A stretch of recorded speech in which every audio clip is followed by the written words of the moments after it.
Much, Mr. Chairman. Thank you, gentlemen, for your testimony.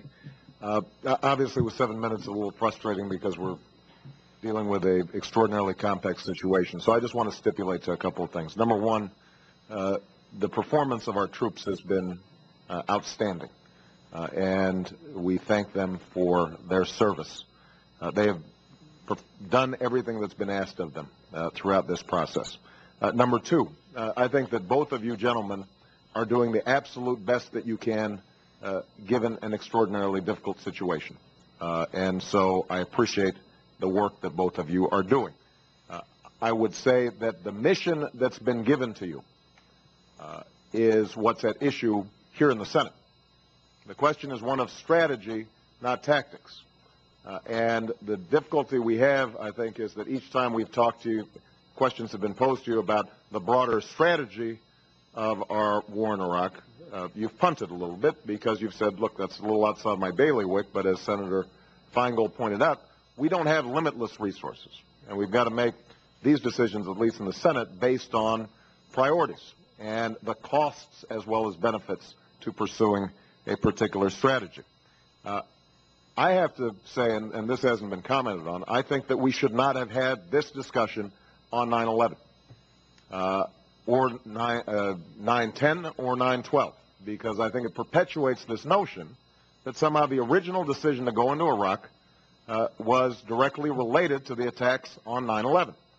And this is not to relitigate the original decision to go into Iraq. It is to suggest that if the American people and the Congress had understood then that after devoting $1 trillion, which is what this thing optimistically will end up having cost, thousands of American lives, the creation of an environment in which al-Qaeda in Iraq could operate because it didn't exist prior to our invasion, that we have increased terrorist recruitment around the world, that Iran has been strengthened, that bin Laden and al-Qaeda are stronger than at any time since 2001, and that the process of Iraqi reconstruction and their standard of living would continue to be lower than it was pre-invasion, that if that had been the deal, I think most people would have said that's a bad deal.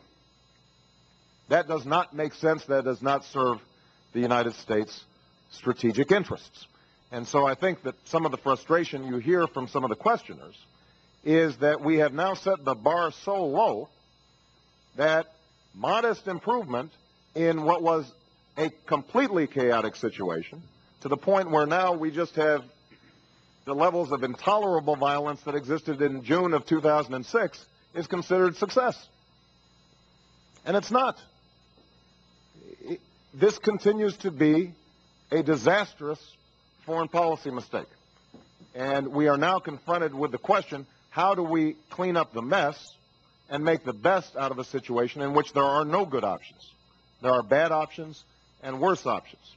And this is not a criticism of either of you, gentlemen. This is a criticism of this president and the administration, which has set a mission for the military and for our diplomatic forces that is extraordinarily difficult now to achieve. And there has been no acknowledgement of that on the part of this administration, so that we have the president in Australia suggesting somehow that we are, as was stated before, kicking ASS. How can we have a president making that assessment? And it makes it very difficult then for those of us who would like to join with you in a bipartisan way to figure out how to best move forward, to extricate this from the day-to-day politics that infects Washington. So I just wanted to get that on the record. Final stipulation. I think the surge has had some impact, as I suggested.